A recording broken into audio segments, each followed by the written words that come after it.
Salut David, salut Arnaud. On Hello. avance. Bonjour à tous.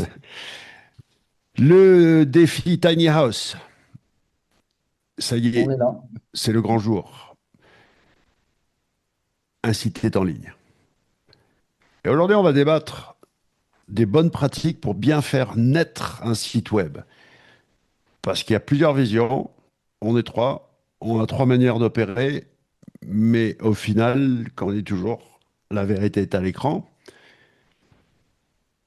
Donc déjà, pour démarrer, que tout le monde sache de quoi on parle. Attends, je galère avec l'interface de Zoom où ils ont tout changé. Voilà, le share, il est là maintenant. La bienvenue dans la maison des Lucioles. OK? La maison Donc, des Lucioles.fr, c'est fait avec, voilà le code source, le CMS maison de David. c'est Perfect Cocon maintenant on a renommé en Private Network Solution. Et vraiment, je me trompe, j'ai du mal. Perfect Non, Cocon, j'adorais ce nom, tu vois. Private Website Network, c'est ça? Bah ouais, PBN plutôt que BBN, c'est Oui. Private Website Network.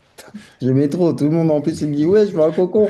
Mais ça s'appelle PWN maintenant. Ah mais ouais, non mais mec, le rebranding. On va parler du branding la prochaine fois, parce que là, tu vois, ok, tu peux lancer un site, il n'y a pas de logo, il y a des erreurs, on va débattre de tout ça, Oui.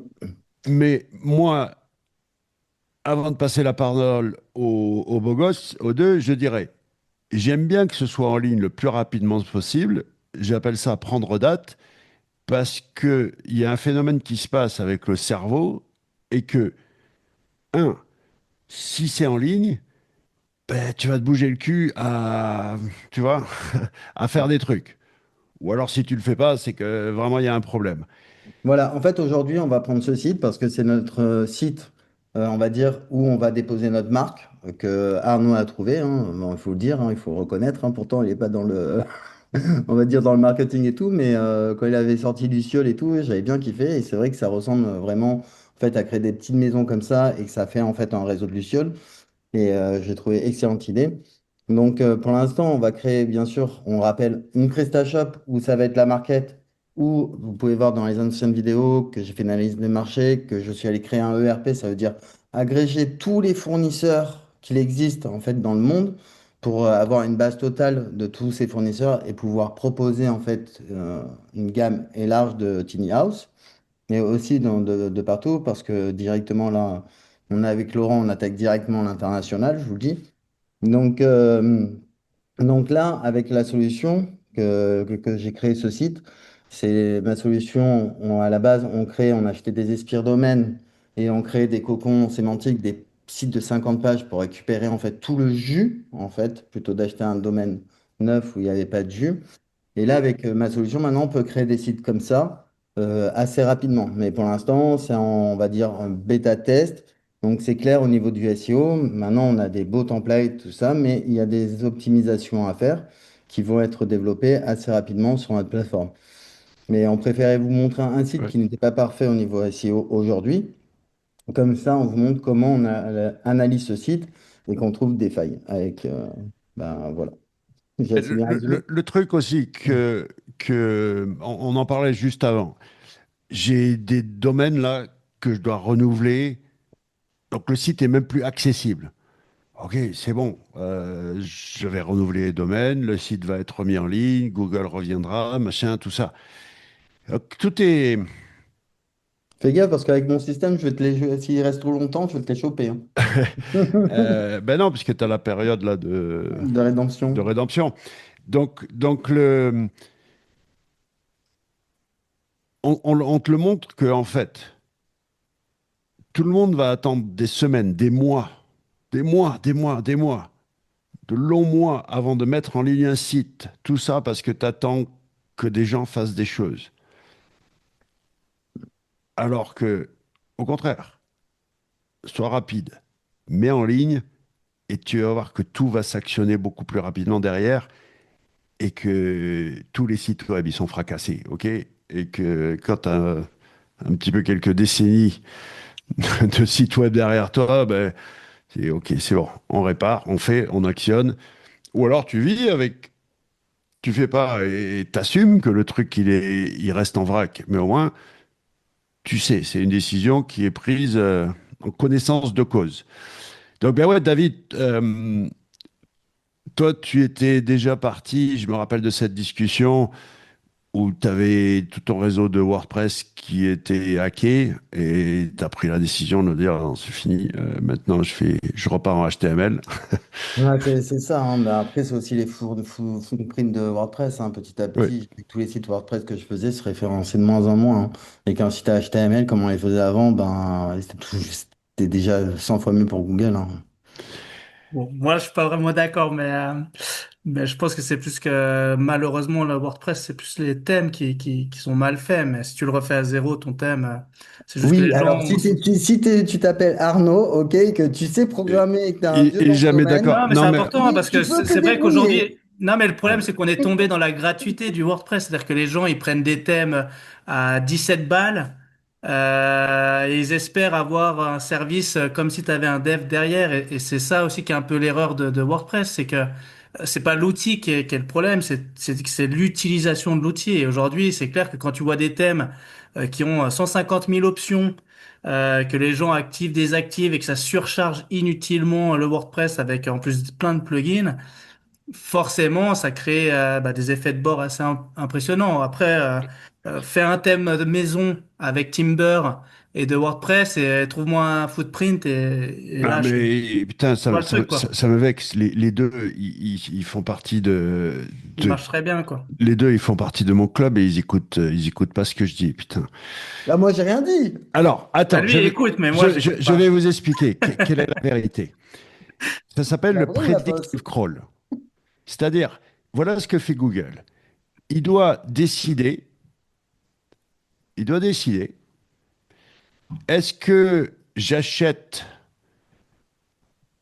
ok, est-ce que j'achète sans visiter?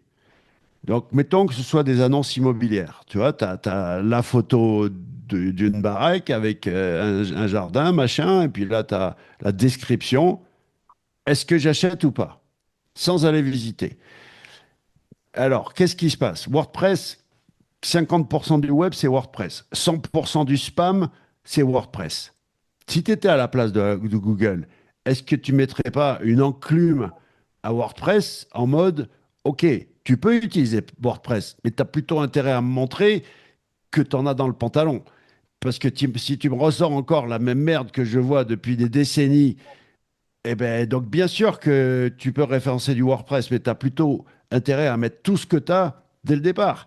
Arnaud, il est fan des Google Leaks. Les Google Leaks, on montrait ça en évidence, que quand tu mets en ligne un site, eh ben, il faut euh, qu'il y ait des bons backlinks, qu'il y ait du bon contenu et tout le tralala.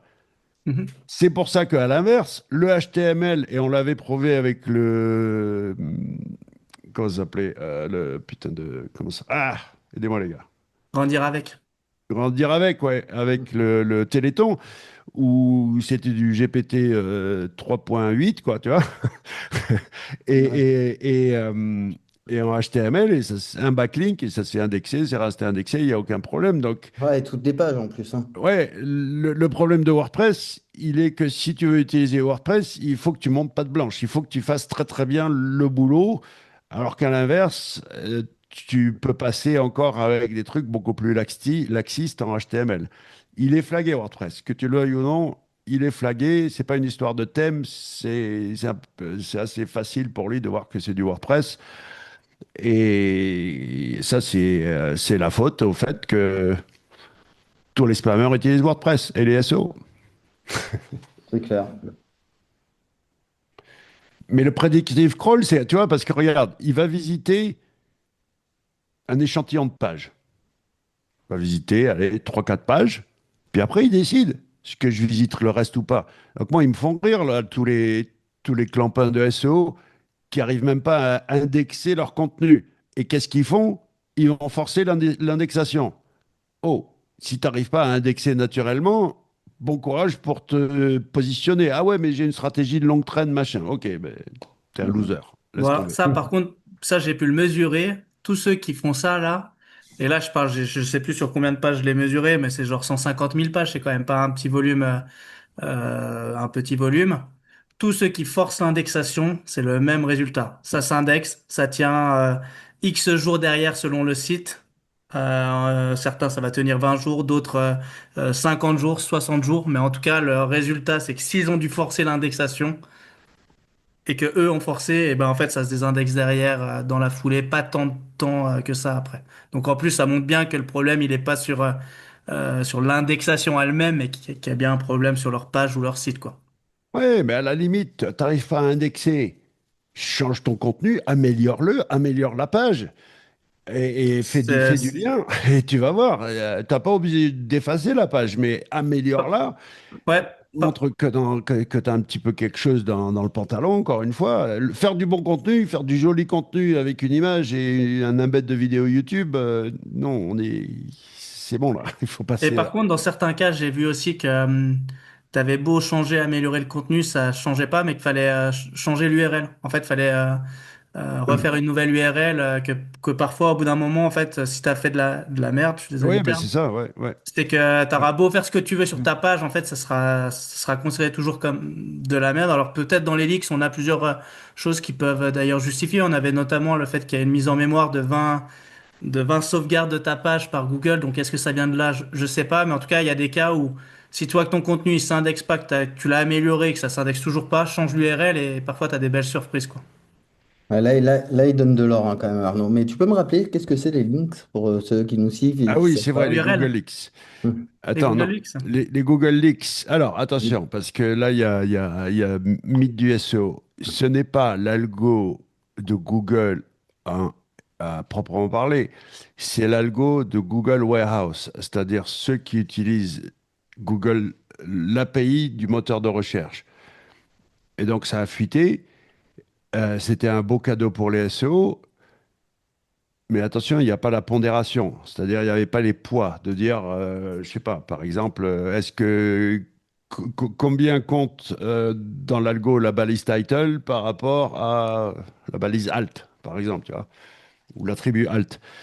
Euh, Ça, d'ailleurs, j'ai peut-être un truc sympa à montrer qu'il y a pas beaucoup dans GPSM qui l'ont fait, mais je peux montrer juste un petit truc. Et donc ouais, justement, juste ce Ouais, truc des alors, Google il faut Leaks savoir fait, que Arnaud ne dort pas. La ouais. nuit, il fait des tests. hein? Que tu dors pas, que la nuit, tu fais des tests.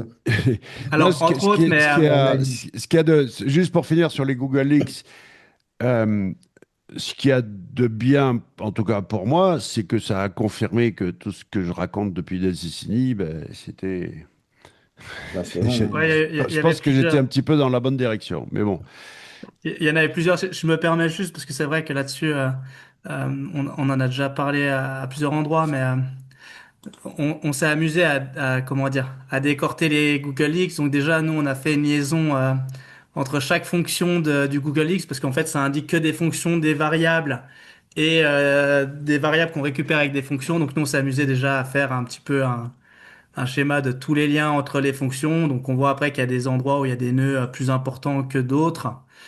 Quand on clique, ça nous donne un petit peu l'information, on la traduit aussi en français parce qu'on est des nuls en anglais, Ah, nous ah, les amis ah. français.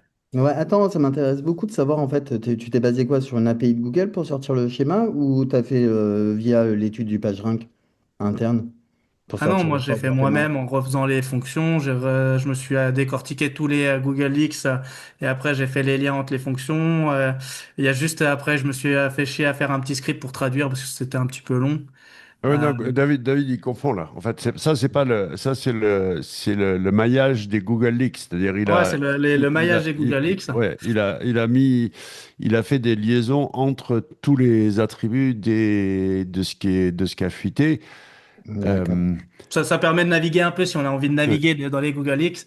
Et effectivement, il y avait pas mal de choses, hein, mais si on vient ici taper dans la sémantique, on va trouver pas mal de choses, notamment les relations entre comment dire, les différentes entités. Bon, c'est plutôt les entités nommées, mais on le voit très bien. D'ailleurs, ici, bah, je tombe par hasard la relation logique avec d'autres entités. qui sont liés avec donc cette entité-là. Donc il y a vraiment pas mal d'algo pour essayer de comprendre et c'est là où justement ben le cocon sémantique a vraiment du sens. En fait, on le voit, enfin on le voit à plein d'endroits de différentes façons. Il y a aussi les Le scores, hein. site focus score ou un truc comme ça, là. Ouais, dans les scores, si tu mets, alors il y a le site focus score, mais en général, là ici, à quel point un site est centré sur un sujet. Mais dans les scores, il y a vraiment pas mal de, il y a vraiment pas mal de choses. L'affinité par rapport à une personne. Donc ça, je sais plus si c'était pas par rapport au knowledge graph, parce que oui, le knowledge graph, il y a pas mal de, il y a pas mal de pépites dedans dans le knowledge graph. Mais effectivement, si tu regardes, en tout cas dans et que tu cherches, il y a aussi le l'anchor score, le Ouais, score indiquant la confiance dans l'encre.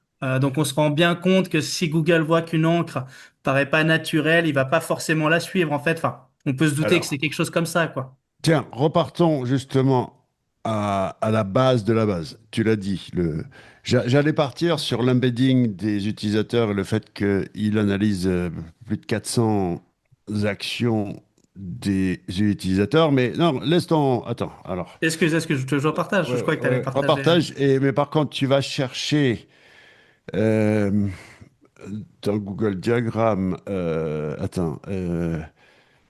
Google infrastructure. Va non, non, dans Google Images. Parce qu'on va comparer avec ton. Je sais pas si on lâche pas trop d'infos parce que là, le SEO Bro va devenir compétent là, hein. Avec tous Ouais, les mais specs qui sont si tu cherches Google infrastructure, euh, Attends, juste 2 secondes parce que je vois. Google infrastructure. Non, c'est Google. Ah, putain, merde. Ah, c'est le dessin, en fait, originel. Le premier dessin qui décrit l'infra Google, d'accord? Dans le papier de 1990 ou je sais pas quoi, leur document universitaire, où en fait tu vois que donc tout le schéma, le crawler, l'URL qui est rapatrié, qui rentre un bac, un repository, après c'est un peu décortiqué pour être trié, et ensuite ça va, c'est séparé en deux. En fait, ce que je veux dire, c'est que l'encre, c'est carrément dans un système, c'est carrément un tube, c'est carrément un tuyau. C'est avant même d'analyser le PageRank, avant même d'analyser tout ça, c'est l'encre. L'encre, bref, pour vous traduire le truc, la puissance de l'encre sur un lien est largement sous-estimée, notamment par les SEO bros qui n'ont rien compris à ce qu'est Ouais, mais c'est la base, l'encre, hein. C'est pour ça, moi, l'encre. L'encre. j'ai toujours ranké en mettant dans mon encre, cliquez ici. T'as- Si, en j'ai- fait, si vous avez un site, que vous avez des boutons, cliquez ici, virez votre SEO, hein. Mais même, j'ai fait des concours de référencement du style ranké sur documents sans nom. Tu sais combien il y en a de pages sur documents sans nom, mais Ouais, c'est après, énorme. ils sont pas super forts en SEO, donc j'arrivais dans le top 3 sur documents sans nom grâce aux encres. Parce qu'ils ils mettent documents sans nom dans leur titre, mais pas dans l'encre des liens. Par contre, il y a un truc qu'on se rend compte aussi, et là, là aussi, c'est très, très intéressant, c'est que Google prend en compte réellement, il le met dans ses Google Leaks, ce qui prend en compte le contexte aussi autour. C'est-à-dire que Oui, il prend les mots qu'il y a autour vraiment, dans le même élément. Par contre, si on fait par exemple un bouton, c'est un code HTML, il va se limiter à la div où il est inclus dedans, alors que si on le met vraiment dans un texte, un contenu textuel, un lien, ça a vraiment pas la même valeur aux yeux de Google. Donc les boutons en dehors du texte, les éléments de la page, ça n'a pas la même valeur à ses yeux. Alors on n'a pas toujours, comme tu le disais tout à l'heure, on n'a pas de poids, on ne sait pas à quel point ça va plus compter, mais ce qu'on voit en tout cas, c'est qu'il prend vraiment en compte les mots autour. Là aussi, tu en as sacrément parlé depuis quelques années.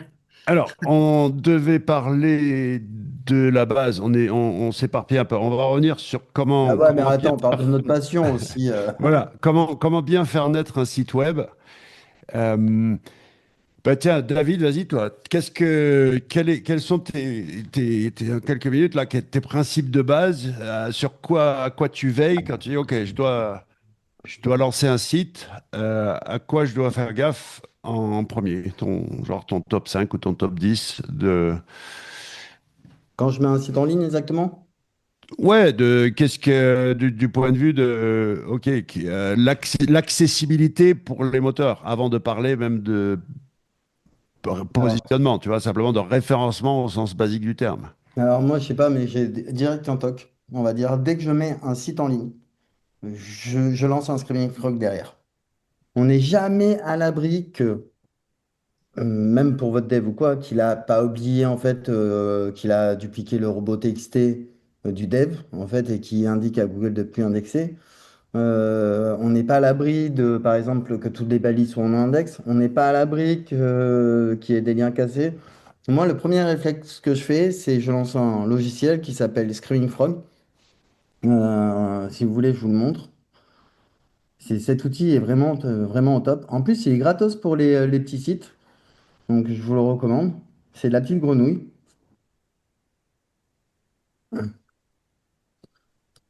Ah bah voilà le dernier site où j'ai vu qu'il y avait encore plein d'erreurs sur ce site-là et qu'il fallait que je corrige. Le site délicieux.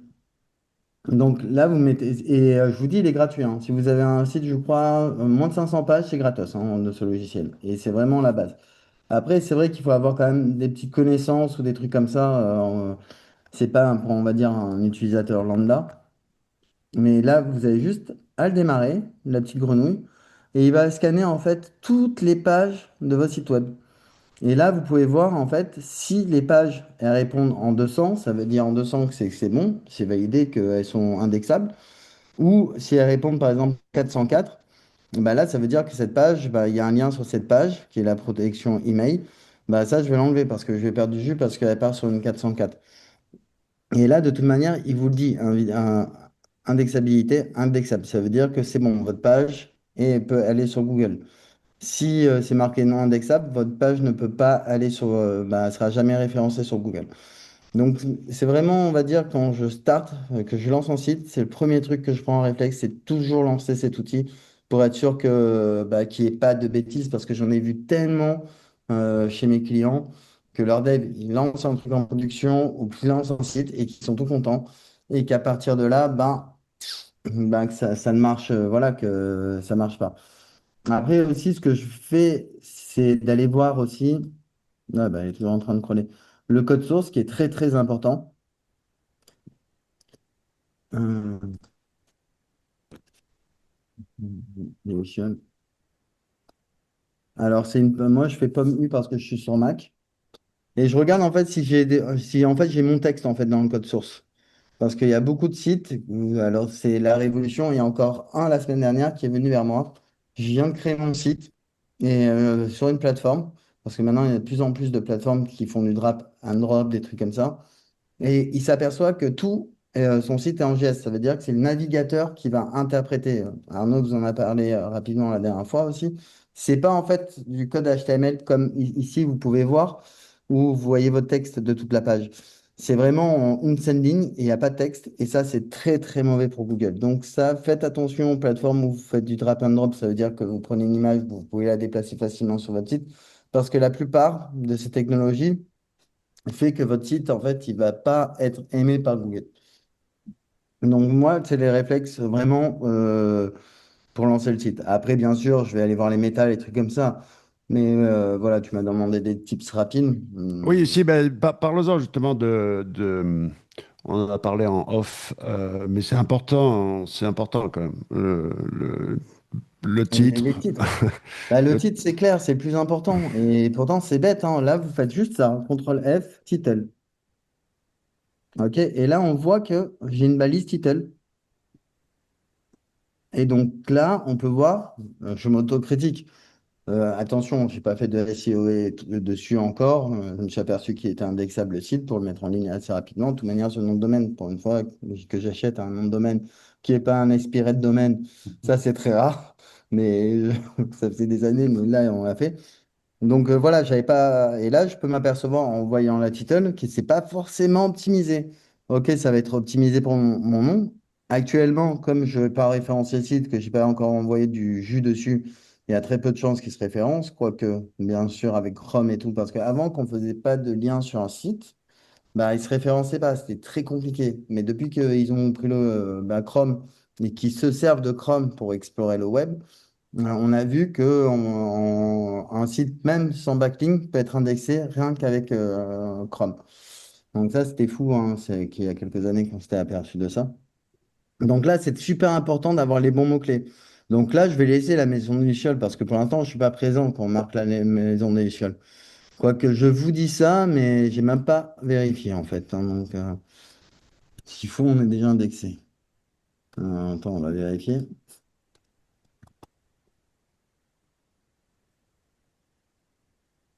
Non, on n'est pas encore indexé. Bon, vraiment, pour vérifier si vous êtes indexé ou quoi, je rappelle quand même cette petite technique. Un site de points, on le répétera jamais assez. Donc là, on voit très bien qu'on n'est pas encore, le site n'est pas encore indexé. Mais la semaine prochaine, ça va changer. Donc du coup, la maison d'échelle, là, je vais le laisser pour retomber. Et après, on voit présente, thérapeute. Mon mot-clé arrive là, en plus au pluriel, donc moi, ça ne me va pas. Investissement rentable, je ne sais même pas s'il ne va pas être coupé. Mais là, plutôt, je vais mettre tiny house, moderne, la maison des chiottes. Je mets toujours les mots-clés, on va dire, les plus importants en premier pour qu'ils aient le plus d'impact. Et les balises, en fait, je ne vais pas les faire longues, en fait, parce que je sais que plus je vais mettre de mots-clés dans ma balise, plus les mots, un par an, vont avoir moins de puissance, en fait, quand elle va calculer. Donc, je fais assez des balises title, on va dire, courtes pour vraiment injecter les mots-clés importants sur lesquels je veux me positionner. Donc ça à prendre en compte. Vous voulez que je continue ou on passe un peu à Arnaud? Attends, juste, je vais reprendre Parce la que main. si je continue, Ouais, je je, vais prendre tout le live et Arnaud, il va encore me gueuler dessus. juste deux Ah, secondes. il a pris tout le live avec ton étude de marché. Gna, gna, gna, Deux gna. secondes, deux secondes. Je voulais, puisqu'il a montré, Screaming Frog. Et ben moi, j'aime bien montrer des alternatives en local, open source, machin. Zenos? Donc là, tu as un truc, une ligne de commande, ok, tu fais ça, et après, tu vas sur l'URL en local, et ça fait des jolis rapports. Et puis, je crois que c'est un français en plus, le mec. On voit Attends, pas ton écran, hein. comment ça, tu vois pas mon écran? Ouais, c'est bon, son écran. Moi, ben, je suis encore le seul à pas voir le truc, quoi, hein. Oui, bah, non, mais ça, c'est normal, toi, voilà. Comment il Ah là, oui, s'appelle? je vois. Voilà, c'est Mehdi Collin qui a fait. Je me disais bien que c'était un Français. Il a fait donc un peu de pub pour Mehdi, et puis Scooter, et puis surtout c'est gratos, et puis c'est joli, ça fait le job. T'as même des distributions du PageRank, machin truc. Est-ce qu'il y a des Non, données c'est bien, hein. sucrées? Ouais, non, C'est c'est propre, propre, hein, hein. c'est pas mal du tout, c'est gratos, et puis là, t'as pas la limite. Après, bon, je crois que pour la plupart des gens, c'est clair que c'est quoi, 500 URL, la limite de Screaming Frog. Ouais, c'est ça. Ouais. Mais Ouais, attends, Scre- franchement, je lui ouais. fous un mes sites e-commerce. Je pense qu'à un moment, il va me faire écouter bien gentil, mais bon.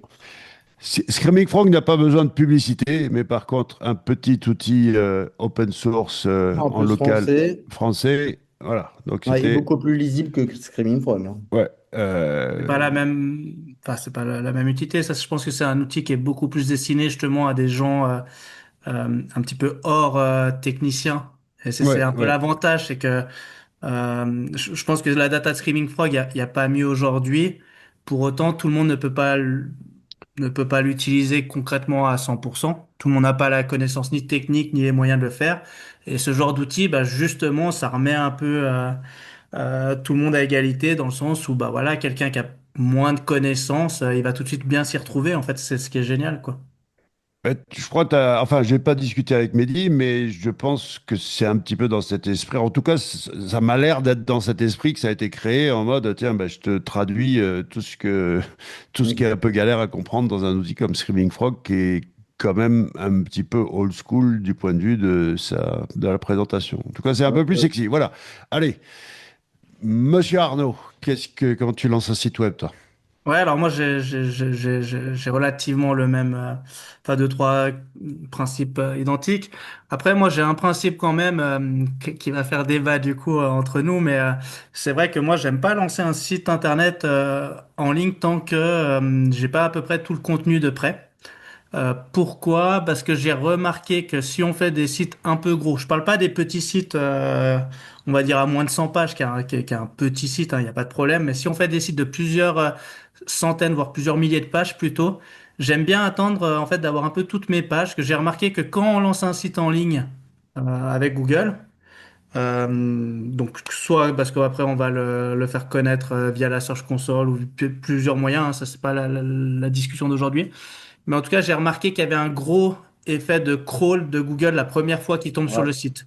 Et moi, c'est vrai que j'aime bien du coup bloquer le site tant que je suis pas à peu près OK pour qu'il crawl les contenus et qu'il en crawl beaucoup. Parce qu'on a souvent ce côté de dire du spam, etc., de pas spammer. On se rappelle que dans le concours Branding Astra, j'avais lancé un site de 66 000 pages. Tout s'est très vite indexé en moins de 3 semaines. Donc moi, je l'ai sorti moins de 3 semaines avant la fin, hein. Et tout s'est très bien indexé, tout a très vite monté sans problème.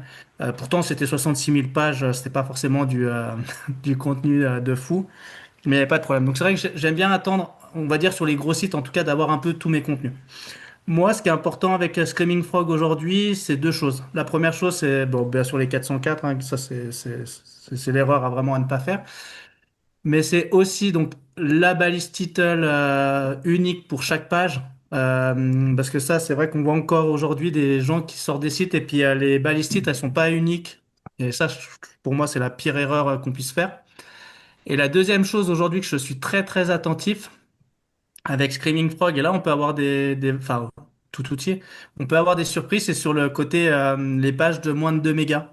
On sait que Hmm. Google a annoncé que maintenant pour le crawl, il crawlait que les contenus de moins de 2 mégaoctets, CSS, JavaScript et HTML. Il y a toujours une exception hein, pour les PDF de mémoire, faudrait vérifier, j'espère que j'ai pas une connerie, mais je crois que c'est 64 mégaoctets pour les PDF. Mais sinon, pour les autres contenus, c'est 2 mégaoctets. Donc, si vous avez une page qui fait 3 mégaoctets ou un On peut CSS, utiliser en fait, WordPress. il va tronquer. Hein? On y vient avec WordPress, avec tes pages à 2 mégas. Non, ça, c'est pas vrai, par contre. Mais c'est pas Euh, vrai, t'as vu, c'est vexé tout le monde, c'est pas vrai. Bah non, parce que c'est des fichiers différents, faut pas dire de bêtises, mais ça veut dire qu'en tout cas, les gros contenus peuvent être problématiques, les JavaScript peuvent être compliqués aussi quand on a des gros fichiers JavaScript. Donc ça, la concaténation des fichiers, en fait, peut créer ce problème-là, typiquement. Parce qu'avant, on avait tendance à concaténer donc les fichiers CSS, les fichiers HTML, JavaScript, et c'est-à-dire qu'ils peuvent ne pas être lus par Google. Donc ça, aujourd'hui, c'est un problème nouveau. Avant, c'était 16 mégas, on n'avait pas de problème. Et donc là, c'est un nouveau problème d'il y a quelques semaines seulement. Donc voilà, donc moi, je suis assez attentif là-dessus. Voilà. Effectivement, moi, j'ai pas de problème, vu que je fais pas de site en React ou autre, j'ai jamais de problème avec le code source, donc je sais que ce sera lu. Ça, il n'y a pas de problème. Par contre, là aussi où je suis très attentif, moi, c'est d'avoir donc un sitemap.xml de près. Ça, c'est assez cool pour deux raisons. Moi, j'utilise beaucoup la Search Console. Alors, ça, je sais que c'est un peu la différence avec toi, Laurent, mais moi, je l'utilise beaucoup. Ce que j'aime bien avec les sitemaps, c'est juste de pouvoir contrôler rapidement que mes pages sont bien crawlées, indexées. Ça me sert à ça, en fait, Ouais, principalement. tu peux nous montrer à quoi ça ressemble un sitemap et où on peut le trouver? Alors, il a levé le débat, c'est-à-dire que moi, je suis anti-outils Google. Il y en a qui disent, ah, ces outils Google, faut les utiliser, Google va mieux aimer mon site. Sauf que c'est faux. C'est faux, ça. Tu n'as pas besoin des outils Google et en particulier de la Search Console pour que ton site soit bien référencé. Mais après, oui, effectivement, comme outil de contrôle, et puis surtout, Arnaud a un outil qui va rapatrier les données de la Search Console. Ouais, Donc ça a ça, toute son utilité, mais en valeur absolue, qu'est-ce que j'en ai à faire de la Search Console? Je vais pas aller la consulter, machin. Bref, et puis on faisait du SEO avant la Search Console, c'était sur tout ça, tu vois. Quand on remonte à suffisamment longtemps, on a toujours dit, bah non, j'avais pas besoin de ce qu'on appelle les Google Band-Aids, c'est-à-dire les pansements Google, tu vois. Tout ce qui est REL, R-E-L, j'utilise pas. Que ce soit les REL canonicales, les REL, toutes les REL inventées par Google, c'est des pansements pour ceux qui bossent pas dans les règles de l'art. Et puis là, c'est plus aussi comment dire, du militantisme de ni utiliser Google Analytics, ni utiliser la Search Console. En tant que tel, j'ai rien contre. Mais à la limite, si tu utilises la Google Search Console, ben, va aussi utiliser celle de Bing, va aussi utiliser celle de Yandex. Elles sont toutes bien. Si tu vas dans les Search Console, alors utilise-les toutes. Alors, pour les Mhm. Search Console, pour moi, je trouve justement que c'est un outil utile. J'adore aussi celle de Bing d'ailleurs. J'ai pas encore assez exploré la partie sur les mentions IA encore, mais ça y viendra. Ouais, en fait, Bing, excuse-moi de te couper, mais je pense que c'est important de le signaler pour un petit tips. Maintenant aussi, tu peux voir si ChatGPT ou Perplexity ou n'importe quel moteur IA vient voir ton site. Donc ça, c'est cool via la Search Console Bing. Ouais, elle est vraiment cool. Donc moi j'aime bien les Search Console. Je vais juste partager effectivement le sitemap. Alors je me mets sur un site, mon site institutionnel, donc il n'y a rien de bien fou à regarder. Donc ici on a le plan de sitemap qui est ici. Et ensuite en fait pour chaque sitemap on va avoir donc un sitemap XML, un sitemap XML. Donc là on a la version graphique bien formatée. Mais si on regarde le code source, en fait, c'est du XML assez simple. On a donc l'URL, éventuellement l'image, où elle se trouve, la dernière modification et ainsi de suite. Moi, ce que j'aime, c'est pour la mettre ici, parce que quand on clique après ici, on a des informations qui sont assez pertinentes dans la Search Console. On peut voir les pages, on peut voir éventuellement l'indexation sur... enfin, bref, on a pas mal d'informations qui sont cool. Dans la Search Console, il y a quand même une chose qui est pratique quand on rachète des noms de domaine expirés, c'est les actions manuelles ici.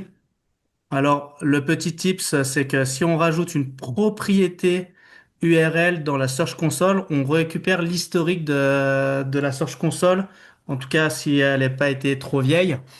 Et du coup, donc si on met par exemple vraiment https www. Et qu'on met les quatre, moi je mets toujours les quatre quand j'achète un nom de domaine expiré. Je suis désolé, je sais pas si vous entendez, mais il y a mon chien qui se réveille, qui fait du bruit. Donc en Non, fait, je croyais que c'était Laurent qui ronflait. hein? Je croyais que c'était Laurent qui ronflait. Ouais, alors là, le tips aussi qu'il est en train de dire Arnaud, bah, je l'ai agrémenté grâce à lui sur mon système. PWN, parce que nous, c'est que à base d'Espire Domaine et c'est un très bon tips. Et on a fait relier directement en fait à la Charge Console. Vous avez juste à cliquer sur un bouton, vous reliez directement à la Charge Console et vous voyez si l'Espire Domaine que vous avez acheté est cramé ou non. Et, Voilà, donc ça en tout cas c'est avec l'action manuelle qu'on peut voir. Donc c'est pour ça qu'il faut bien mettre chaque propriété HTTPS, HTTP, www. Et non www. C'est le seul vrai gros avantage de la Search Console qui pour moi en tout cas quand on fait de l'expirer a vraiment du sens parce que si on a une action manuelle en gros le domaine il est blacklisté et c'est quasiment impossible à aller. Le reste, bon, il y a des fonctions qui sont cool quand même à aller voir, hein. Il y a notamment, tac, tac, tac, ici, là, le rapport sur les statistiques de l'exploration. Ça reste un rapport assez cool, histoire de pas avoir, par exemple, là, j'ai 2% de 404. Bon, ça va, j'ai déjà eu des clients, ils ont 25, 30, 35% de 404. Là, on peut se dire que il y a un vrai gros problème sur le site. Encore une fois, moi souvent j'interviens sur des sites qui sont plutôt, enfin, qui ont plutôt tombé via des pénalités qu'autre chose. Donc ouais, ici, moi aussi, on m'appelle quand les gens ils sont dans la merde en fait, c'est incroyable. ouais, c'est jamais pour faire monter, donc c'est pas cool, mais bon. Donc voilà, donc après, bon, la Search Console en soi, il y a pas grand-chose à redire d'autre, mais moi c'est vrai que je l'utilise assez fréquemment. Tu parlais de Google Analytics. Et des alternatives, je crois quand même qu'aujourd'hui, comparé à avant, où Google Analytics avec GA Universal là, était vraiment au-dessus de tous les outils existants, je crois qu'aujourd'hui, Yandex Metrica a pas à rougir de Google. Je pense qu'il est aussi bon que GA4. Et il y a aussi les outils de Microsoft qui sont vraiment pas mal et gratuits aussi. Et je vois de moins en moins l'obligation de passer par Google Analytics effectivement pour suivre le trafic de ces sites internet. Je suis pas fan de Matomo, la version en tout cas open source, parce que si on a des sites qui montent en trafic, Ouais, votre ça prend le serveur pas. il tombe, hein. Enfin, si vous avez un site qui est dessus et vous avez un, comment dire, vous avez un site qui rentre dans Discover, votre Matomo, il va dégueuler quoi. Même, c'était quoi? Piwik, tout ça. Enfin, je me Ouais, rappelle. Piwik et Matomo, c'est un peu Piwik, c'est l'ancêtre de Matomo quoi. D'accord. Ouais, non, ça, c'est des gouffres. Alors,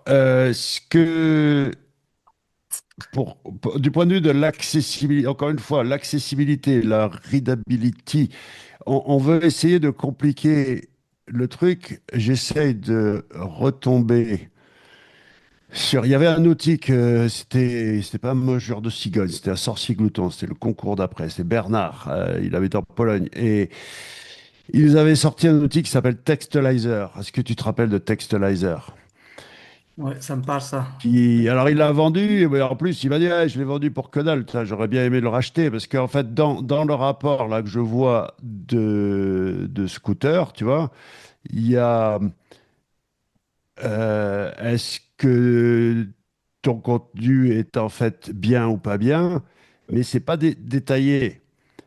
En fait, il y a tout un tas d'algorithmes qui sont pas super compliqué. Le Gunning Fock Index, par exemple, ou le niveau de lecture, le nombre d'occurrences, pas la densité de mots-clés, mais le nombre d'occurrences de mots, la densité lexicale aussi, des choses comme ça, qui font que, ben, sans aller dans de l'analyse type Your Text Guru, tu peux te dire, OK, mon contenu est quand même plutôt riche, même si j'entends bien aujourd'hui avec l'IA de faire du bon contenu, c'est pas ça qui fait la différence.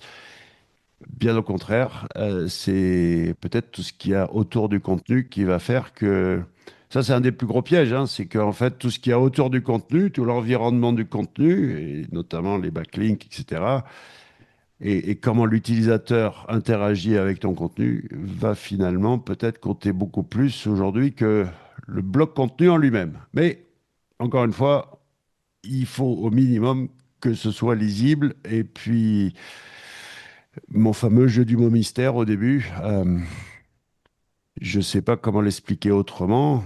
Oui, il y a les outils Your Text Guru qui font, qui vont beaucoup plus loin.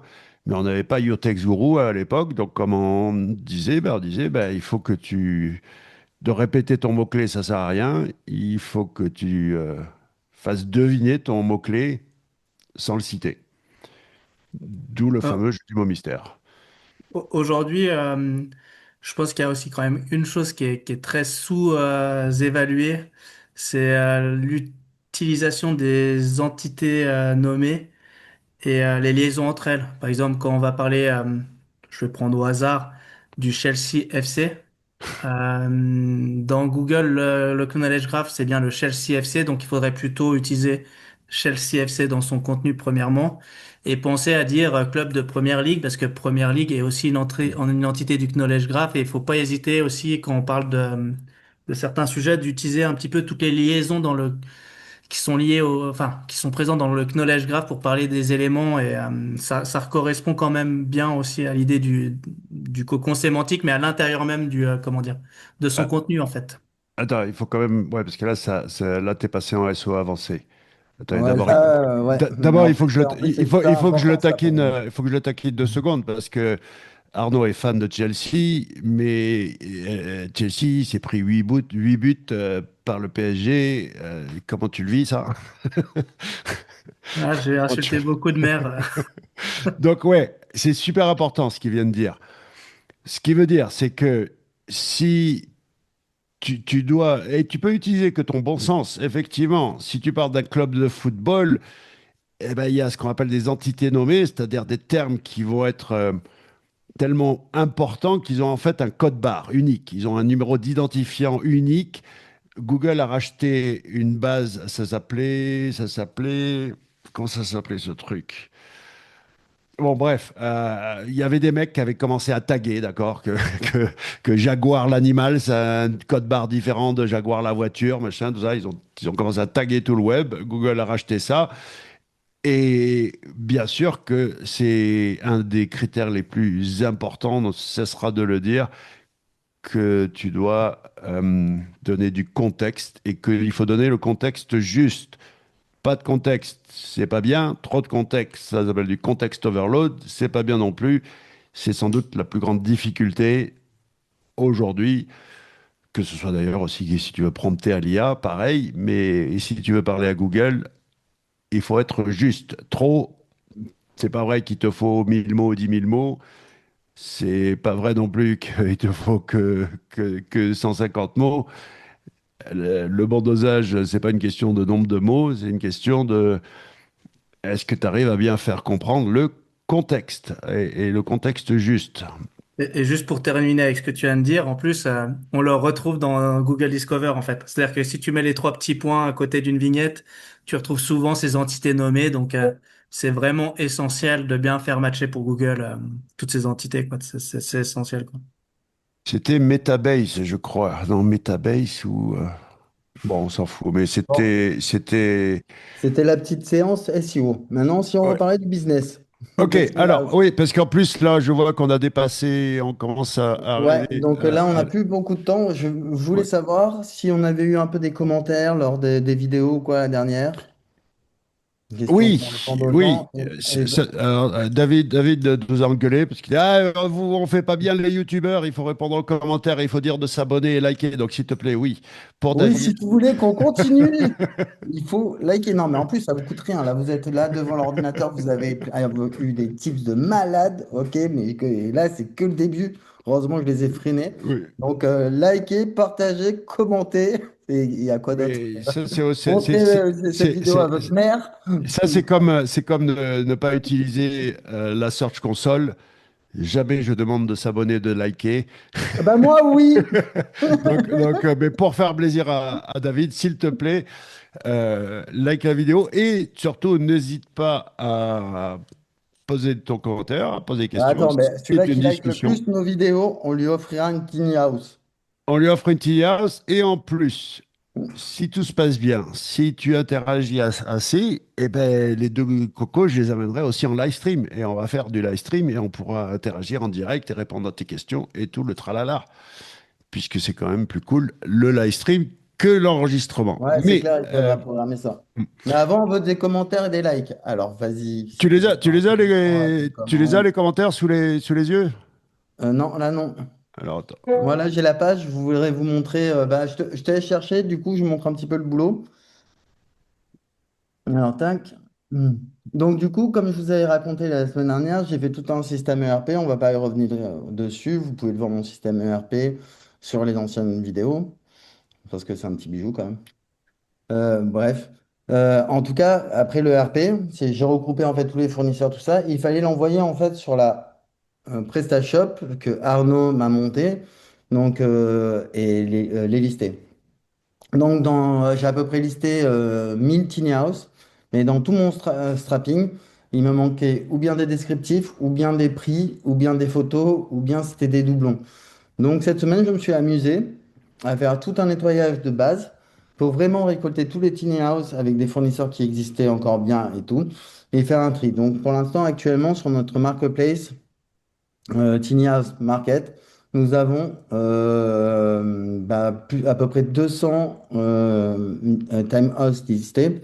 Donc comme vous pouvez voir là, avec les prix, avec voilà, tout ce qu'il faut, bien, préacheté, là, on peut les acheter. Donc, je les ai récupérés en anglais. Là, aussi, cette semaine, je me suis occupé de faire les descriptifs en français. Donc, j'ai français-anglais, mais bien sûr, on partira dans toutes les langues. Et là, vous avez toujours un petit descriptif de la tiny house avec tous les types de tiny house. Ah, celle-là, 11 000 balles. Elle est pas bien, celle-là, 11 000 balles? Ouais, franchement, moi, j'ai envie de la mettre dans mon jardin à côté de ma piscine, là, hein, obligé, hein. Ah, non, ouais, c'est sympa, ouais. Donc là, pour l'instant, on n'a que 200, donc ce qui n'est pas énorme, mais on va tout faire maintenant pour l'augmenter. Mais déjà, on a un catalogue de 200 quand même produits. Donc pour débuter un site, je trouve que c'est déjà pas trop mal. Donc la semaine prochaine, d'ici la semaine prochaine sur la marketplace, on va trouver un template. On va vous montrer comment on le sectionne, comment l'installer et aussi comment créer un logo et pas s'y passer 100 heures. Donc, en gros, on aura moins d'une heure, si vous relevez le défi, hein, les gars, hein, pour faire un site de A à Z, en fait, avec le design et on va dire les logos. Je pense on peut y arriver. Ah, On se dépêche bien. j'ai vu une question que tu as répondu d'ailleurs, Laurent, par contre, sur l'affiliation et le fait de savoir si PrestaShop est adapté ou pas pour l'affiliation. Et ça, par contre, moi, je suis pas tout à fait d'accord qu'un site e-commerce n'est pas adapté à l'affiliation, bien au contraire. Parce qu'il y a des mots-clés d'affiliation, enfin des mots-clés, pardon, sur lesquels on se placera jamais si on n'a pas un site e-commerce. Du coup, même si c'est pas le but de faire de l'affiliation pour nous, hein, on fait quand même au final, on fait du dropshipping, ou en tout cas dans un premier temps. Mais en tout cas, l'affiliation, c'est pas incompatible avec le e-commerce, bien au contraire. Et je pense que ça, c'est aussi une erreur de faire que des blogs qui vont faire des tops, des articles de top. Il y a aussi pas mal d'autres mots-clés où en fait, il faudrait pas un article de blog en fait. Alors oui, ben oui, alors il a raison dans le sens. Alors ça, c'était une question de Nordine, de Saphir, euh, avec qui je communique aussi en privé. Pour éclaircir, tu peux pas mettre une fiche produit avec un produit en affiliation dans le sens où tu pourras pas mettre un produit d'affiliation dans le panier. Ça, c'est vrai, Met- mais Maintenant, tu peux tout à fait faire en sorte, ben, surtout pour un produit comme ça, contactez-nous, je sais pas quoi, enfin, voilà, oui, truc, puis même, on peut faire le mode catalogue et puis voilà. on peut faire un Ouais. lien vers la fiche produit ailleurs, hein. Mais on ne peut pas utiliser la fonctionnalité e-commerce dans le sens de mise en panier d'un Ça, produit c'est en vrai. affiliation. C'est tout. Mais là où Arnaud a raison, oui, si Google veut du e-commerce, il faut lui donner du e-commerce. Il y a pas trop de... Mais pour Euh, l'instant, on sera les premiers e-commerce sur les tiny house. Je connais pas pour l'instant. Du moins, peut-être ça existe, hein, bon. ben, c'est surtout qu'on sera les seuls à avoir un vrai univers, à faire le fameux world building, mais ça sera on en reparlera la prochaine fois Et après, je veux avec le aller vers branding. vous parce que là, j'ai classé en fait par région. D'accord, rangé comme ça. Là, il y a tous les tiny houses de Chine, de l'Europe de l'Ouest, d'Australie. Donc, j'avais pensé à ranger comme ça, quoi. Qu'est-ce que vous en pensez? Je dirais que je sais pas. Non, mais en tout cas, on voit Ouais, bien, tu vois, par rapport voilà, à la Chine ou par rapport à l'Europe de l'Est, bah nous, les Français, c'est encore des roulottes, hein, les gars. ouais. Non, mais je sais pas. Je t'avoue que là, comme ça, moi, je crois qu'à la limite, on s'en fout d'où vient le truc. C'est plutôt à quoi il sert. À la limite, je verrais plutôt plusieurs points d'entrée, oui, avec des filtres, des facettes, j'en sais rien, mais je sais pas. Il faut réfléchir. Je sais Oui, pas après, comment les chercher. il va avoir les filtres du mètre carré, le nombre de Ouais, ouais. pièces, tout ça, oui, bien sûr. Et puis même le style, hein, la vibe, quoi. Qu'est-ce Oui, que je veux les comme truc. capsules, les conteneurs, les bois en Euh, bois. mais pour nous, bien sûr que ça a du sens de les classer par région. Alors, les questions. Tu as encore à montrer quelque chose? Non, non, non, c'est bon. Oui. Replace. François qui nous remercie. Euh, et Frédéric aussi. Ah oui, Lucette qui voudrait participer. Ben oui, bien sûr, Lucette, si tu veux vendre de la tiny house, welcome. Bien sûr que on cherche à étendre possibilité commerciale. Donc là, c'était la question sur l'affiliation. Et bon, on vient d'y répondre, donc on va pas y répondre à nouveau. Ouais, mais comment on va faire pour contacter ces personnes-là, en fait? je les connais tous. T'inquiète. T'inquiète, t'inquiète. Laurent, il connaît tout le monde. Je connais tout le monde.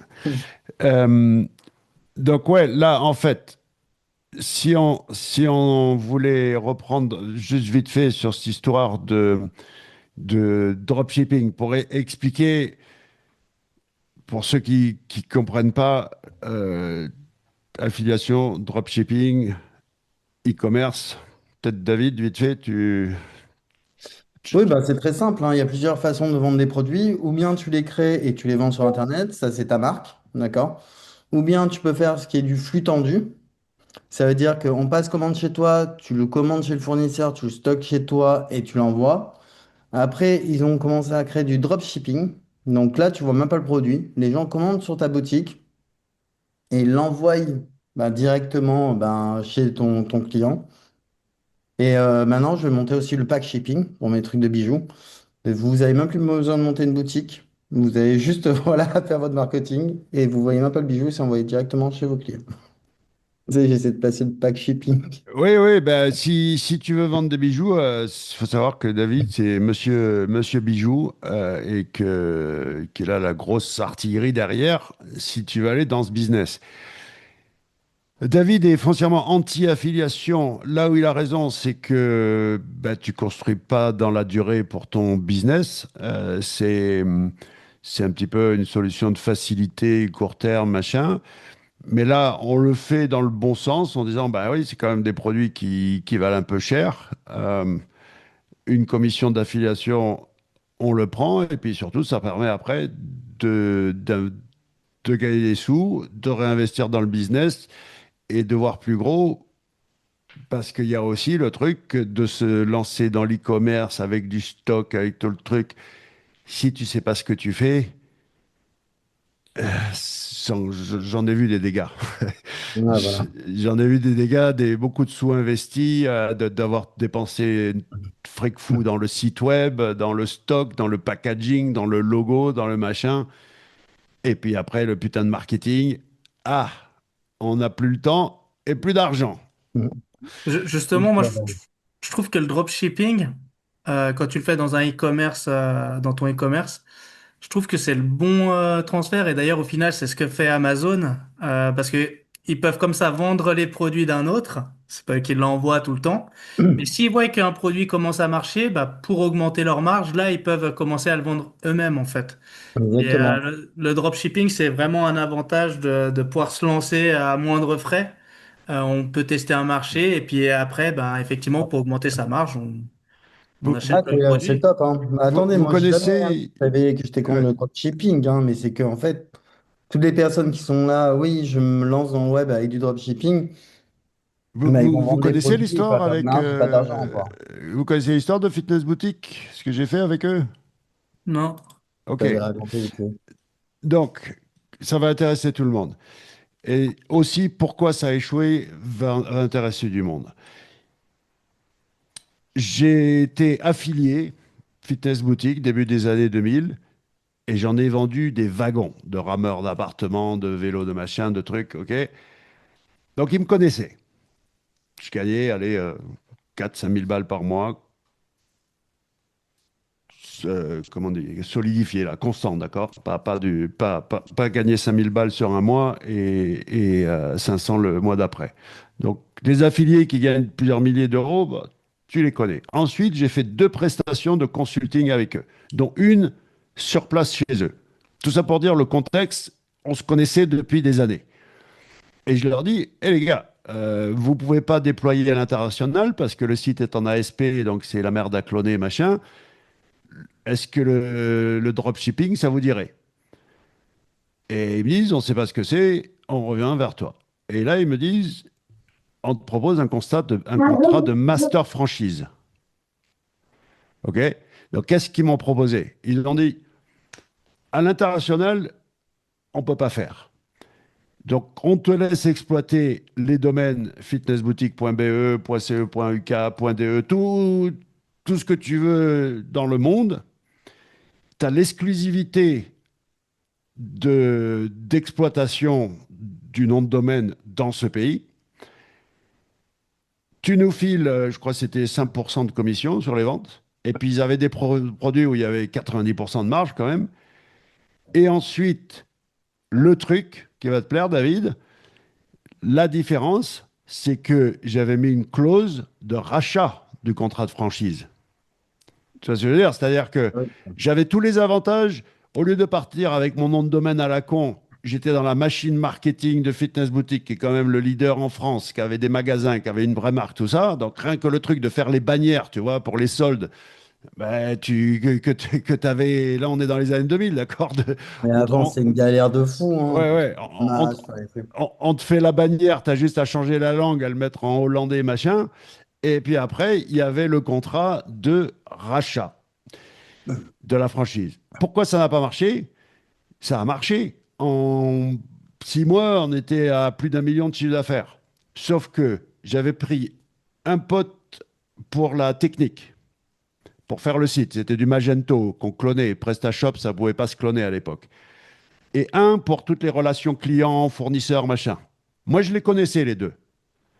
Mais c'était pas comme là où les animaux, là, David et Arnaud, ils se connaissent. Moi, je connaissais un, je connaissais l'autre, et eux se connaissaient pas. Et ça n'a pas matché du tout. C'était en mode, je vais pas mettre en prod parce qu'il m'a pas dit s'il te plaît, tu vois. Ah merde. Donc au bout de moins d'un an ou de 9 mois, j'ai dit, bon, écoutez, les gars, vous savez quoi? Il est beau le projet.